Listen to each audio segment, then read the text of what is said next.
A great welcome to Poonam Dua Literature Classes. Today we are going to do the Rime of Ancient Manner by Taylor Coleridge.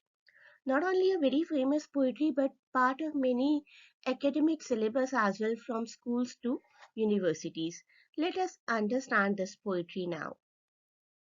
This poetry is written by Taylor Coleridge, who was very famous English poet, literary critic and philosopher, and with his friend William Wordsworth, is called to be the founder of Romantic movement as well, an artistic, literary, musical and intellectual movement that originated in the Europe towards the end of 18th century. Let us read about this poetry. The Rime of Ancient Manner was published in 1798 in Lyrical Ballad, which is a collection of poems that essentially launched the movement called British Romanticism. Let us see what this poetry is all about.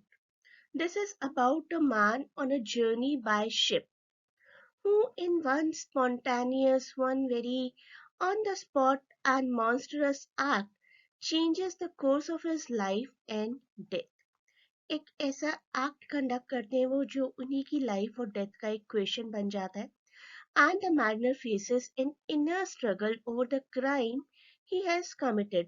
आगे video में देखेंगे हम उन्होंने क्या crime किया. And he must understand his actions. अपने खुद के एक्शंस को उन्हें समझना है और उसी के लिए उन्हें पश्चाताप करना है, repentance. Let us go for the summary. Few wedding guests were going to a wedding party. कुछ गेस्ट्स एक पार्टी में जा रहे थे when one of them was asked to stop by an old sailor. And the sailor, the mariner actually, हमारी story का title और character, was keen to tell him his story. The sailor asserted upon it. sailor ने बहुत force किया कि please मेरी story सुनिए. And the guest was enforced to stay back and hear the story. देखते हैं क्या स्टोरी थी वो. The mariner, the sailor, started the story by telling how their ship sailed from the harbor during a nice weather day. Ships के लिए nice weather बहुत important हुआ करता था उन दिनों, specifically जब कोई और communication method नहीं होता था. They had a charming trip, a wonderful trip, for a short period of time, after which a storm drove their ship southwards to snow and fog. शुरुआत बहुत अच्छी हुई, उसके बाद शिप विंड्स की वजह से साउथ की तरफ चला गया जहां पर बहुत स्नो थी, बहुत फॉग थी. The ship got trapped in the dead region with a huge amount of ice neighboring it. आसपास हर तरफ बर्फ ही बर्फ थी and the ice made crashing sounds as it cracked. Imagine करिए एक शिप है, स्ट्रैंडेड है एक जगह पर और आसपास हर जगह बर्फ ही बर्फ है और कभी ना कभी बीच बीच में बर्फ के टूटने की आवाजें आती रहती है. That is the only external sound that you hear. So how fearful that environment will be.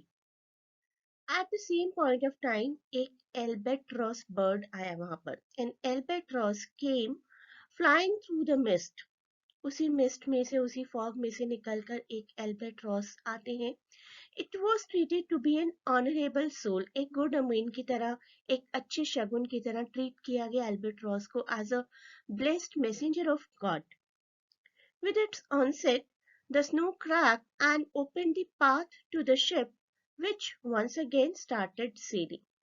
Snow इतनी ज्यादा क्रैक हो गई आसपास की कि आसपास पूरा पाथ ओपन नजर आने लगा और शिप ने दोबारा सेल करना शुरू कर दिया. I'll call this bird the holy bird because this bird acted like a god and drove the stranded ship out of that snowy area. The holy bird escorted the ship and was served by the crew. A promising south wind blew, which drove the ship out of the cursed land of snow and mist.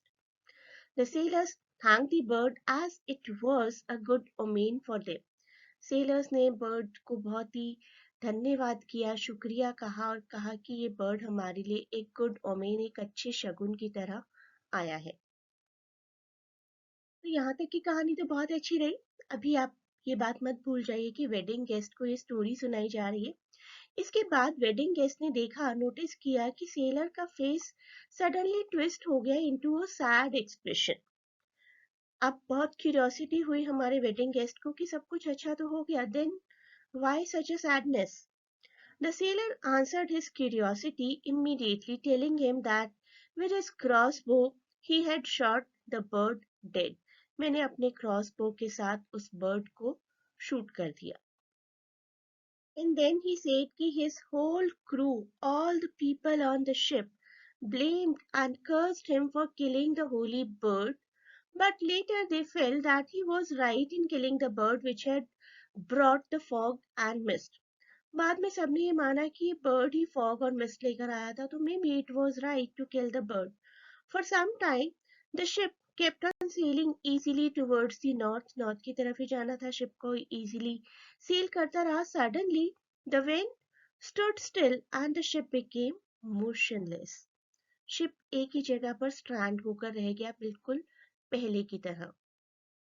And slowly and steadily the storage of drinking water and all other eatables were finished, although there was water all around them. This is what the irony was.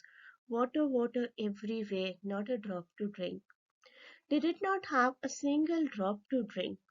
The sea was so noiseless, बिल्कुल शांत था, that it seemed to decay. ऐसा लग रहा था कि आसपास एक high amount का decay चल रहा है, and ugly creatures moved on its surface. सब कुछ इतना शांत था कि एक decaying environment का symbolism बन गया था, और कुछ sea के ugly creatures sea के surface की तरफ move करने लगे थे। पूरी क्रू को ऐसा लगने लगा था कि शायद उसी बर्ड की सोल हमारा पीछा कर रही है। They felt that the bird's soul had followed them to take revenge. Their mouths were so dry that they were unable to speak. Thirsty तो थे ही, thirsty के साथ साथ dryness इतनी ज़्यादा बढ़ने लगी थी कि कोई बोल भी नहीं पा रहा था। All the crew blamed only this mariner who shot the bird. All the crew gazed, stared at the mariner with hatred. सबने नफरत भरी निगाहों से इस मैरिनर की तरफ देखा। They detached the cross which he wore around his neck. उन्होंने उस क्रॉस को, क्रिश्चियनिटी के रिलीजन के सिंबल को भी उतार दिया, and draped the dead albatross in its place to indicate his evil and his guiltiness. और उसी डेड एल्बेट्रॉस को इस मैरिनर के गले में पहना दिया ताकि उसको हमेशा याद रहे कि उसने कितना इविल काम किया है। So this was the story of the mariner, and this was the reason he was sad. The poem is based on the theme of sin and redemption. आपने एक बुरा काम तो किया ही, लेकिन आप उसको रिपेंट भी करना चाहते हैं, पश्चाताप पूरा है आपको। After the ancient mariner obliges a sin by killing the albatross, guilt pursues him in form of bizarre natural and supernatural wonders. Guilt उसको परस्यू करता रहता है, उसका खुद का गिल्ट उसका पीछा नहीं छोड़ता है। During one of frightening experience, he has a change of heart and repents his offense. इतना फ्राइटनिंग एक्सपीरियंस हुआ उस स्ट्रैंडेड शिप में इस मैरिनर को कि वो अब अपने इस काम के लिए पश्चाताप करना चाहता है, repent his offense. He starts a repentance, पश्चाताप, which is to travel the world to tell his story to strangers. उनका पश्चाताप यही है कि वो पूरी दुनिया में ट्रेवल करेंगे और जितने भी स्ट्रेंजर्स मिलते जाएंगे उन सबको अपनी इस सिन की, अपने इस क्राइम की स्टोरी बताते जाएंगे। किसी भी पोएट्री की सोल होते हैं literary devices, and these devices, the rhyming schemes, are the one which makes a poetry which makes a poetry different from prose. तो नेक्स्ट पार्ट में हम लोग कवर करने वाले important literary devices used in this poetry. You can see the link at the end of this video. So that is it for this part of the video. You may join the classes to cover all the topics in detail for various literature competitive exams. To get connected to us for admission, there is a link given in description. You can click on that link and give us your queries. Thanks a lot for watching. Best of luck for exams, and please do not forget to share and subscribe the channel.